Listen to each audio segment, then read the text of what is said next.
সকাল ৬টায় ঘুম থেকে উঠে স্কুলে রান্না, সংসারের যাবতীয় কাজকর্ম একা হাতে যেভাবে গুছিয়ে করি।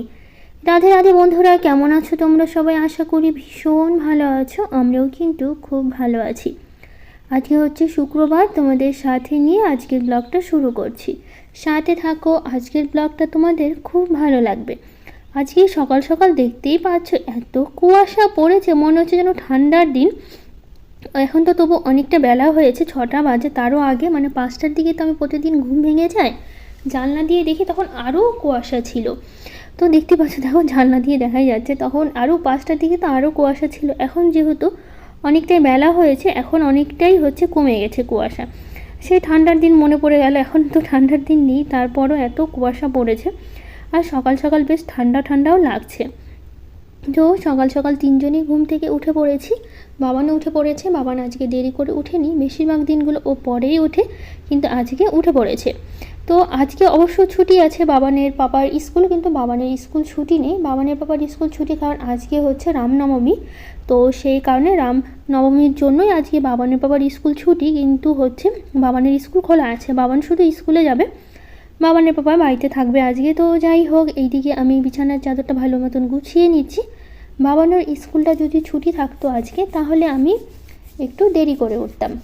যেহেতু বাবানের স্কুল ছুটি নেই, সেই কারণে একটু তাড়াতাড়ি উঠে পড়েছি। তো উঠেই সকালবেলা যে কাজকর্ম থাকে বাসি, সেগুলো এখন সেরে নিচ্ছি। সকালবেলা তো কাজের শেষ থাকে না, যতই কাজ করি না কেন একটার পর একটা লেগেই থাকে। তো যাই হোক, এদিকে ঘর বাড়িগুলো আগে পরিষ্কার করার জন্য সব কিছু করছি। সকালবেলা উঠে এই ঘর বাড়িগুলো নোংরা আমার একদমই পছন্দ না, তো সবসময় পরিষ্কার রাখার চেষ্টা করি। তো এইদিকে বিছানাগুলো সবটা ভালো করে গুছিয়ে নিলাম, নিয়ে তারপরে বাসি ঘরগুলো আমি ঝাড় দিয়েছি। বাসি ঘর ঝাড় দিয়ে তারপরে হচ্ছে এখন ঘরটা মুছে নিচ্ছি। ঘর প্রত্যেকটা ঘরই মুছে নেব। আজকে আমি আর পুজো দেবো না স্নান করে। প্রতিদিন তো সকালবেলা উঠে বাসি কাজ সেরে তারপরে স্নান পুজো করি। আজকে আর করব না। আজকে বাবানের পাপা পুজো দেবে, যেহেতু আজকে হচ্ছে আমাদের ওই হচ্ছে এই রামনবমীর দিন না, আমাদের হচ্ছে বাড়িতে হচ্ছে ওই মানে হনুমানের যে পতাকা থাকে, হনুমানজির পতাকা হচ্ছে টাঙানো হয়। তো বাবানের পাপা নিয়ে এসে রেখেছে, তো আজকে নতুন করে টাঙাবে। প্রতি বছরই নতুন নতুন নতুন একটা করে আজকের দিনে টাঙানো হয়। তো সেই কারণে কি বলো তো, আজকে টাঙাবে। তো বাবানের পাপা স্নান টান করে সব কিছু করবে। তো বাবানের পাপা বললো যে আমি স্নান করে যেহেতু টাঙাবো, তো আজকে হচ্ছে আমি পুজোটা দিয়ে দেবো। তো সেই কারণে বাবানের পাপাই পুজোটা দিয়ে দিয়েছে। তো আজকে আমি সকাল সকাল হচ্ছে সব কাজ সেরে নিয়ে রান্নাটা বসিয়ে ফেলবো। তো যেহেতু বাবানের পাপা আজকে পুজো দেবে, তো আমাকে আজকে আর পুজো দিতে হবে না। শুধুমাত্র বাকি কাজকর্ম, পুজো বাদ দিয়ে যে কাজকর্ম আছে সংসারে, সেই কাজগুলো আজকে সারবো। তো এদিকে ঘর মুছতে মুছতে আমি বেসিনটার এদিকটা মুছবো। তো এদিকে দেখি বেসিনটা একটু নোংরা হয়েছে, তো ভাবলাম বেসিনটা পরিষ্কার করে নিই। বেসিনটা পরিষ্কার করে নিয়ে তারপরে আবার মোছা শুরু করবো। ওইদিকে আমি মোছা হয়ে গেছে, রান্নাঘরটাও মুছে নিয়েছি। আর হচ্ছে বেসিনের ওই গলিটা আর বাথরুমের যে গলিটা আছে, ওই গলিটাও ভালো করে মুছে নিয়ে তারপরে এখন ডাইনিংয়ের এই সাইডটা মুছে নিচ্ছি। তো বাবানের বাবা এখন হচ্ছে স্নান করেনি, একটু পরে করবে। স্নান সেরে পুজো দিয়ে তারপরে বাবানকে নিয়ে হচ্ছে স্কুলে যাবে। এখন সময় আছে, এখন যেহেতু অনেকটাই সকাল, তো একটু পরেই স্নান করবে, এত সকাল সকাল স্নান করবে না। আর এখন সকাল সকাল স্নান করতে বেশ ঠান্ডা পড়ছে, একটু মেঘলা মেঘলাও করছে, বৃষ্টি বৃষ্টিও হচ্ছে মাঝে মধ্যে। তো সেই কারণে হচ্ছে ওয়েদারটা বেশ ঠান্ডা ঠান্ডা, অতটা গরম নেই। মানে ঠান্ডার পরে যে একটু হালকা গরম পড়েছিল, সেই গরম ভাবটা কিন্তু এখন আর নেই। সকালবেলা করে বেশ ভালোই ঠান্ডা লাগছে, মনে হয় একটু হালকা পাতলা চাদর গায়ে দিই, তাহলে ভালো লাগবে, এটাই মনে হয়। তো যাই হোক, তারপরে চলে আসলাম আমি রান্নাঘরে, স্নান সেরে চলে এসেছি। তো এই দিকে আমি জল মানে একটু খেয়ে নিলাম হচ্ছে চিয়া সিডসে যে দিয়ে ভিজিয়ে তা দেখেছিলাম, ওটা দিয়ে জলটা খেলাম। ডিম সেদ্ধ বসিয়ে দিলাম। তারপরে এইদিকে আমি ড্রাই ফ্রুটসটা ভালো করে ধুয়ে পরিষ্কার করে নিচ্ছি, বাবানকে দেবো। আর ডিম সেদ্ধ বসিয়ে দিয়েছি। আজকে 2টো ডিম ছিল ফ্রিজে, সেই জন্য ভাবলাম 2টো ডিমই আজকে সেদ্ধ করি। 3টে ডিম ছিল না, 2টোই ছিল, সেই জন্য 2টোই করলাম। তো এদিকে আমার জন্য আমি নিয়ে নিচ্ছি, আমিও ড্রাই ফ্রুটস নিচ্ছি। আর সেদ্ধ ছোলা আছে, সকালবেলা করে এগুলোই খাওয়া হবে প্রতিদিন করে। আর ডিম সেদ্ধ এটাই নিয়েছি। অর্ধেকটা ডিম সেদ্ধ আমি বাবানের বাবাকে দেবো, অর্ধেকটা আমি খাবো। যেহেতু হচ্ছে আজকে কি বলবো, মানে সকালবেলা হচ্ছে ছিল না আমার, মানে 3টে ডিম ছিল না, 2টোই ছিল, সেই কারণে। ওটা খাওয়া দাওয়া শেষ করে চলে আসলাম এদিকে আমি ভেন্ডি তুলতে। আর তার মধ্যেও আমি ভেবেছিলাম বাবানের বাবাকে অর্ধেক ডিম দেবো, কিন্তু বাবানের বাবা ডিম খায়নি, বলছে আমি পুজো দেবো, তুমি ডিমটা খেয়ে নাও। আর তার মধ্যে অর্ধেক ডিম রেখে দিতে চেয়েছিলাম। তো বাবানের বাবা বললো এই ঠান্ডা সেদ্ধ ডিম খেতে ভালো লাগবে না, তুমি খেয়ে নাও, আজকে আমি খাবো না। তো সেই জন্য আমি ডিম সেদ্ধ খেয়ে নিয়েছি আর বাবান খেয়েছে। বাবানের বাবা আজকে খায়নি, যেহেতু এখনও স্নান পুজোটা দেয়নি সেই কারণে। তো গাছে প্রচুর টমেটো হয়েছে, হয়েছে আর পেকেও গেছে। সেই টমেটোগুলো এখন ভালো করে তুলে নিচ্ছি সবটা, যেটা পাকা পাকা আছে সেগুলো, যেগুলো একটু হালকা হালকা পেকেছে ভাবলাম সেগুলো থাক, একটু বেশি পেকে গেলে তখন টমেটোগুলো তুলে নেব। তো গাছে 2-1টা বেগুনও আছে আর লঙ্কাও বেশ ভালো হয়েছে। এই কোনার দিকের গাছগুলো এখন লঙ্কাগুলো খুব ভালো হয়েছে, সামনেগুলো তো সব তুলে ফেলেছি। এই কোনার দিকে হচ্ছে 3-4টে গাছ আছে, তো সেই গাছ এক জায়গায় সব জড়ো হয়েই আছে। তো গাছগুলোতে বেশ ভালো লঙ্কা ধরেছে আর লঙ্কাগুলো এত ঝাল, তো দেখতেই পাচ্ছ বেশ অনেক লঙ্কাই ধরেছে। তো সেখান থেকে বড় বড় লঙ্কাগুলো ভালো করে তুলে নিচ্ছি। এমনিতে ঘরে লঙ্কা ছিল না, বাবানের বাবা আজকে অবশ্যই নিয়ে আসবে লঙ্কা। তো সেই কারণে হচ্ছে যেগুলো লঙ্কাগুলো বড় বড় হয়েছে সেগুলো তুলছি, সবগুলো তুলবো না, অল্প কয়েকটাই তুলবো, আপাতত রান্নায় কিছুটা লাগবে সেই মাপ করেই হচ্ছে তুলে নেব। তো লঙ্কা তুলে নিচ্ছি। আর এখানে একটা লঙ্কা গাছের নিচে আবার একটা বেগুন গাছ ছিল, সেই গাছে আবার 2-1টা বেগুন ধরেছে। তো ভাবলাম বেগুন যখন আছে তো বেগুন দুটো তুলে নিই। তো টানছিলাম এত কাটা বেগুনে, তো আমি ওর ব্লেড দিয়ে কেটে নিচ্ছিলাম বেগুনগুলো, খুবই কাটা ছিল বেগুনের। তো 3টে বেগুন পেলাম, তো বেগুন, কয়েকটা লঙ্কা আর ঝুড়ি ভর্তি টমেটো, এগুলো নিয়ে এখন চলে যাব ঘরে। রান্না বসিয়েছি, যেহেতু রান্নাগুলো করতে হবে সে কারণে। তো আমি শাক রান্না করব। শাকগুলো তো কালকে এনেছিল, আমি রাত্রেবেলায় কেটে পরিষ্কার করে রেখেছিলাম শুধুমাত্র তাড়াতাড়ি হয়ে যাওয়ার জন্য। এতে কাজগুলো তাড়াতাড়ি হয়ে থাকে, নাহলে সকালবেলা শাক বাছতে বসলে অনেকটাই সময় লেগে যায়। সেই কারণে আগে থেকেই আমি পরিষ্কার করে কেটে রেখে দিয়েছি। আর প্লাস্টিকেও আলাদা আলাদা ভরে রেখেছি, যে কদিনের জন্য যে কটা লাগবে সেরকমভাবে আলাদা আলাদা প্লাস্টিকে রেখেছি যাতে সুবিধা হয়। তো এদিকে প্রথমে হচ্ছে আজকে আমি শাকটা বসাবো, শাকটা বসিয়ে এদিকে মাছ রান্না করব আর শাক ভাজা রান্না করব।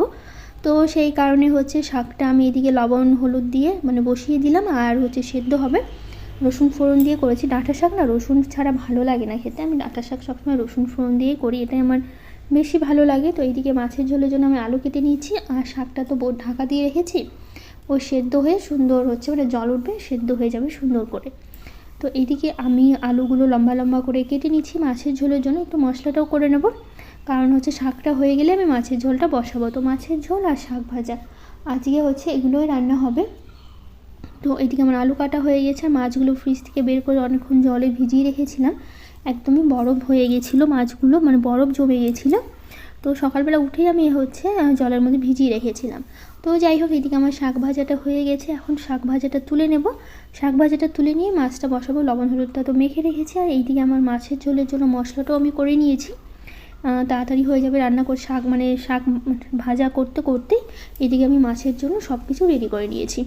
তো মাছটা আমি একটা একটা করে দিয়ে দিচ্ছি, এখন মাছটা ভাজা হোক, তাড়াতাড়ি রান্না হয়ে যাবে। তাহলে একবারে সবগুলো মাছ দিয়ে দেবো, একবারেই ভেজে নেব, আর একটু তাড়াতাড়ি হবে। দুবারে করতে গেলে তখন আবার দেরি লাগবে বেশি, তো বেশি তো মাছ নেই, কটাই আছে। তো যাই হোক একবারেই হয়ে যাবে মাছগুলো। এখানে আছে 6-7 পিস মাছ আছে, তো একবারে হয়ে যাবে। তো এক সাইডটা তো ভাজা হয়ে গেছে, আরেক সাইড আমি উল্টে পাল্টে নিচ্ছি। বেশ আমি কড়া করেই ভাজবো, যেহেতু মাছ আমরা কড়া করেই ভাজা খাই।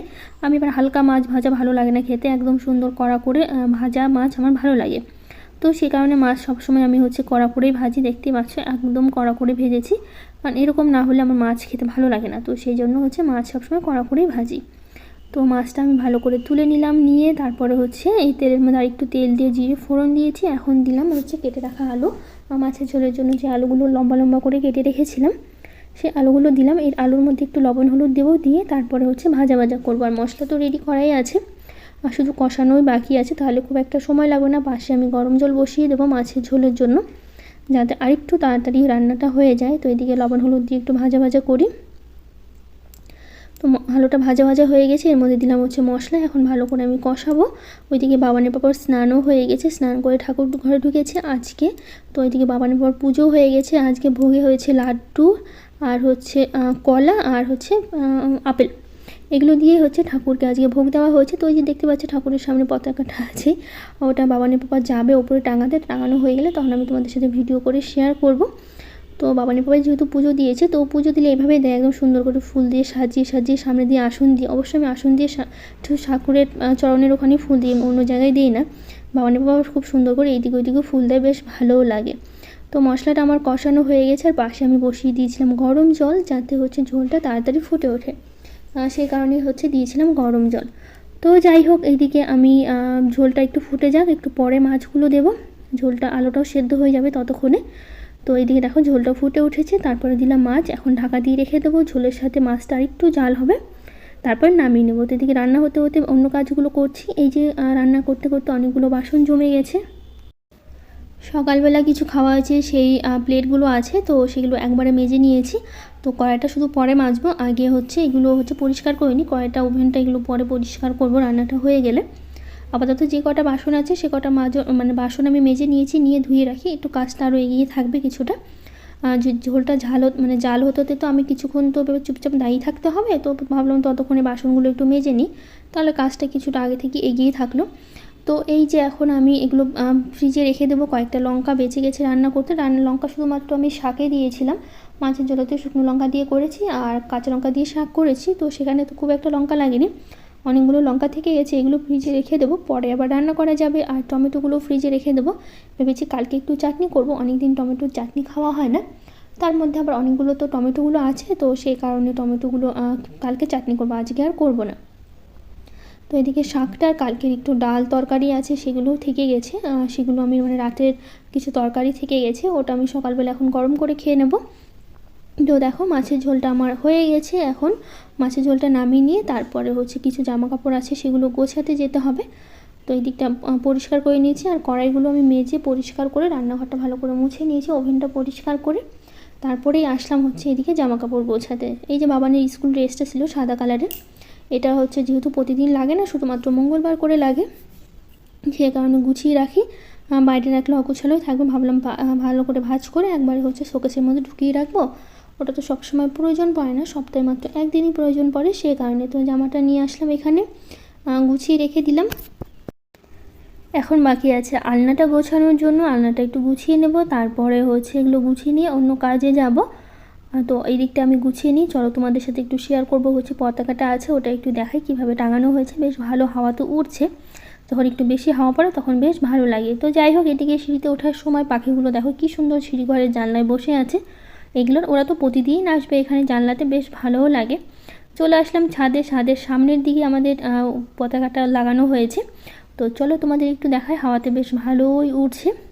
তো এখন উঠছে না, আবার একটু পরে বেশ সুন্দর উঠছিল, তো দেখতে পাচ্ছি এখন বেশ ভালোই কিন্তু উঠছে হাওয়াতে। তো আমি বাবানের বাবাকে বলেছিলাম আর একটু বড় আনতে পারতে, ছোট হয়ে গেছে, আর একটু বড় হলে দেখতে বেশ ভালো লাগে। তো এইদিকে আমি ভাত বেড়ে বসেছি খেতে, বাবানকে দিয়েছি, বাবানের পাপাও চলে আসবে, বাবানের পাপাই ভিডিওটা করছিল, তো সেই কারণেও দেরি হচ্ছিল। দেখো বাড়ির সামনে থেকে কিন্তু বেশ সুন্দর লাগছে দেখতে, উঠছে, বড় হলে আর একটু ভালো লাগতো। তো ওই খাওয়া দাওয়া শেষ করে বাবান রেডি হয়ে গেছে, সকালবেলায় বাবা ছেলে একসাথেই স্নান করেছিল, তো সেই কারণে আজকে এখন আর স্নান করতে হয়নি, বাবানের পাপা যখন স্নান করেছে তখনই। তো বাবানের পাপা আজকে বাবানকে সাইকেলে করে নিয়ে যাবে, বাবানের পাপার তো স্কুল নেই যে বাইক নিয়ে যাবে, তো সেই কারণে ওকে রেখেই চলে আসবে স্কুলে। তো দেখো কি সুন্দর গোলাপি কালারের জবাটা, কত বড়, এগুলো রোদ্রে উঠেছে না, এখন বেশ বড় বড় হয়েছে, বেশ ভালো লাগছে গাছটাতে। আমরা ফুল তুলে তো পুজো হয়ে গেছে, তারপরেও কতগুলো ফুল থেকে গেছে গাছে, এত ফুল ফোটে, আর জবাগুলো এত বড় বড়, দেখতেও ভীষণ ভালো লাগে। তো যাই হোক, তারপরে আমি করে নিয়েছি, স্নান করেছি, সকালবেলা একবার স্নান করেছিলাম, তারপরে হচ্ছে আমি ভেবেছিলাম যে শ্যাম্পু করব না, তো কয়েকটা জামা কাপড় ছিল কেচে দিলাম, ভিজে গেছিলাম, তো ভাবলাম তাহলে একবারে শ্যাম্পু করে নিই, ভেবেছিলাম আজকে আর শ্যাম্পু করবো না, কালকে শ্যাম্পু করব, তো সেই কারণে জাস্ট সকালবেলা একটু গা হাত পা ধুয়ে নিয়েছিলাম, কিন্তু হচ্ছে আবার যেহেতু হচ্ছে আমি শ্যাম্পু করলাম, আর কয়েকটা জামা কাপড়ও ছিল কাচলাম, তো ভাবলাম তাহলে আরেকবার স্নানটা করেই ফেলি। তো দুপুর টাইমে এখন স্নান করছি আমি, অনেকটা বেলা হয়ে গেছে, এই টাইমে স্নান করা হয় না, সকালবেলায় স্নান করি বেশি, আজকে অনেক দিন পর এই দুপুর টাইমে স্নান করলাম, বেশ ভালোও লাগছে, খারাপ লাগছে না। এখন যেহেতু জামা কাপড়গুলো বেশিরভাগ আমার সামনেই মেলা হয়, ছাদে যাওয়া হয় না বেশি, অল্প কয়েকটা থাকলেও সামনেই মেলি, তো বাসটা একটু উঁচু করে রাখতে হয়, নাহলে মাথার সাথে লেগে যাবে। তো বিকেলবেলা এখন খাচ্ছি ফল, বাবান স্কুল থেকে চলে এসে তো যাই হোক বাবানকে খেতে দিয়েছি, ও বাবানকে কয়েকটা ফল দিলাম, আর আমি বাইরে বসে বসে ফল খাচ্ছি। বাইরে বেশ এই জায়গাটা আমার বেশ ভালোই লাগে, বিকেলবেলার টাইমটা আমি বসে থাকি, চেয়ার নিয়ে হাঁটাহাঁটি করি, ফোন দেখে এখানে বসে বেশ ভালোই লাগে। তো ভাবলাম ফলগুলো কেটে বাইরে বসে বসেই খাই, তো বেশ ভালো লাগবে, তো সেই কারণে ফলগুলো নিয়ে বাইরে বসে বসে খাচ্ছি। তো যাই হোক, আজকের ব্লগটা এখানে শেষ করছি, কেমন লাগলো জানিও, আজকের মতো টাটা।